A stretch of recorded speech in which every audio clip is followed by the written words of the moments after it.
So those guys certainly, not that it's the only advantage, but certainly dropping in altitude is one big advantage. And I really would look to those two to be our top two favorites, the NAU boys, Tyler Day and Harvey Nelson, just, really based on paper what they've done already. For sure. And then the women as well. A lot of those women training up high, using this as kind of a hit out or a test effort ahead of the trials at the end of February next year for the marathon. So speak about that a little bit, Alan. It's crazy to think, but 13.1 miles could kind of be speed work for these guys? In a way, yeah. Some will use it as a way. I mean, this race, great weather, great course, fast type elements, so they could come just to get a PR. Also, some will just watch them. We will be able to call exactly as we see it. Some of the highlighted athletes we talked about, some of these people coming in here looking to do their first half marathon. That's exciting. I mean, Britney Faber, she's come in here already having run a 1:13. She did that in Phoenix. She's run a 1:15 at Rock and Roll San Diego. Some of them experienced to have that. Some have run 1:14, including Ellie Stevens, Meany, but others just no idea. And it is kind of fun to see them, because when you get in and you have that ignorance, I think there's a little bit of bliss. If you go out and you just kind of push the boundaries, and like you said, no catastrophic failure at this distance, it could be very exciting. Yeah, you have like Elizabeth Bigelow, who's run a very solid marathon and already hit the Olympic trials qualifier in 2:43, but doesn't have a great half marathon time posted. That's where you never know. She may get in there and be one to mix it up as well. That's right, and over 30,000 participants. Well, let's have a look here. There they are, some of our men's highlights. Harvey Edward Nelson wearing bib number 1. Tyler Day, we saw the interview, number 5. And then here's some of those top women we just mentioned. Britney Faber, Ellie Stevens, Meany mentioned nervous, and they would be taking it a little too casually. So I think there's those last minute jitters, and you can see them shaking their legs out. You may even see one or two of them do a little yawn. That's just the nerves that they're flowing through their body, which actually help them. All that adrenaline, that elevates their performance. So this is a good sign. That's a good sign. And Michael Piccioni chiming in said you've run both the full and the half, and you love them. Good work.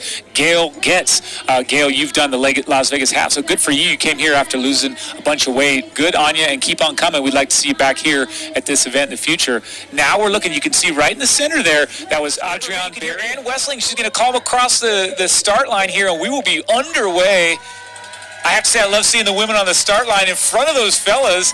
Exciting stuff. And there we have it. Those are those Olympic race walkers getting out and getting going.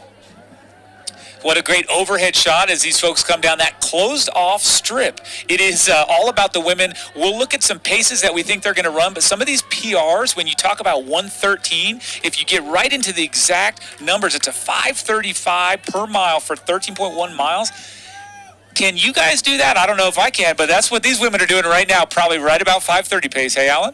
Well, they're going to head south on the strip first. So this is the way they're able to get the mileage in. So they're going to head south, make a U-turn, and then head back north for many, many miles and run back past all the iconic hotels, all the casinos, and then they'll loop their way through the historic downtown before they again head back south towards the finish line. There you go, and we're looking at the fellas right there at bib number 5. That's Tyler Day.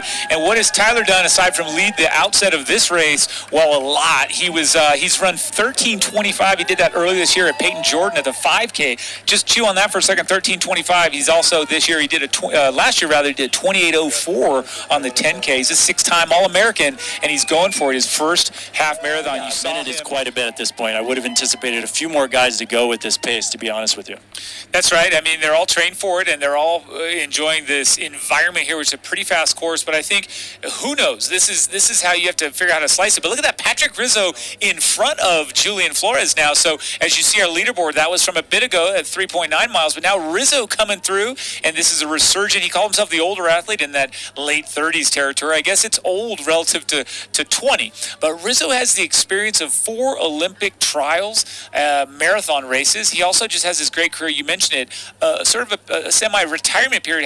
Had children. He's moved to Colorado Springs. But this man, he's wily. He's strong. He loves the sport. I expect we'll see him as one of these top Masters runners even in the future. He just loves to run. I could see that. Anyone who gets 3,000. So what a better way to encourage young kids to be active, because we know the benefit of the sport that provides, not only in terms of time commitment, but perseverance and hard work and commitment.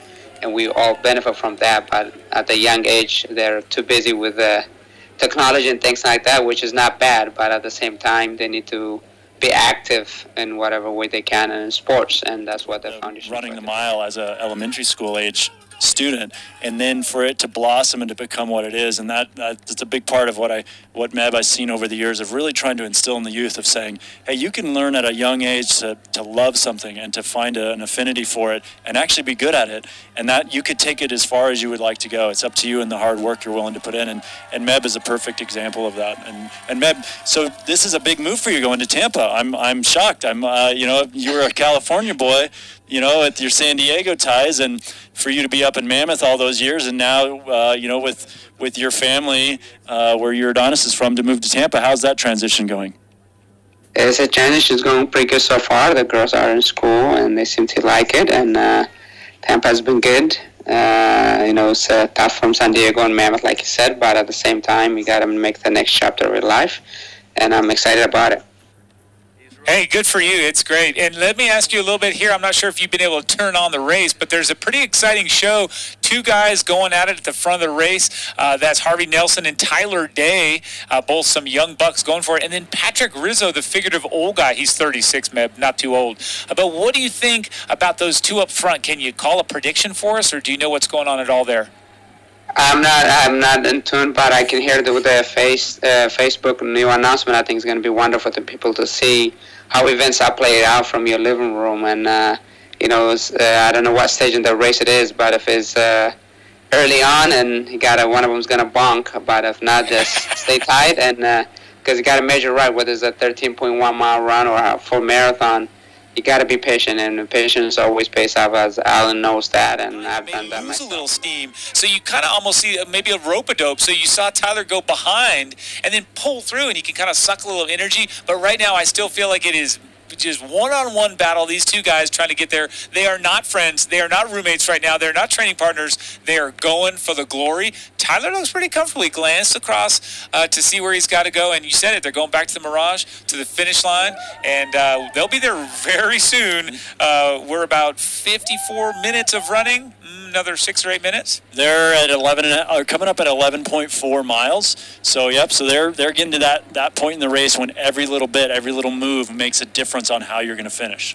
There you go. So, and you can check those paces. The marathoners, hopefully we'll be able to see that 13-mile marker, knowing that they have 200 meters to go. And now Tyler Day has got the break. He's got the leash where he's been able to string it out just enough, and it feels like to me that Harvey Nelson is not going to be responding. That's it. Tyler Day, he got into that zone, and he put the break he knew he needed to make at the moment. Now Tyler Day has got the break. He's got the leash where he's been able to string it out just enough, and it feels like to me that Harvey Nelson is not going to be responding. That's it. Tyler Day, he got into that zone, and he put the break he knew he needed to make at the moment he needed to break it. Insecurity at the distance, he held back, and now he pops off what he knew he could do is close. There's that 13, Alan, and he has definitely dropped Harvey Nelson by a little bit. It is, and it was like Harvey tried to put in one last-ditch effort with about 500 meters to go, and it just wasn't enough to get away from Tyler. And here you go with your champion, Tyler Day, in the half marathon. Fantastic. Out of the darkness and into the lights of Las Vegas, your Humana Rock and Roll Las Vegas half marathon champion, Tyler Day, representing Northern Arizona University on the ground for the first time. He's done it 13.1, taking first place right behind Harvey Nelson. And these two men gave it all side by side the whole day.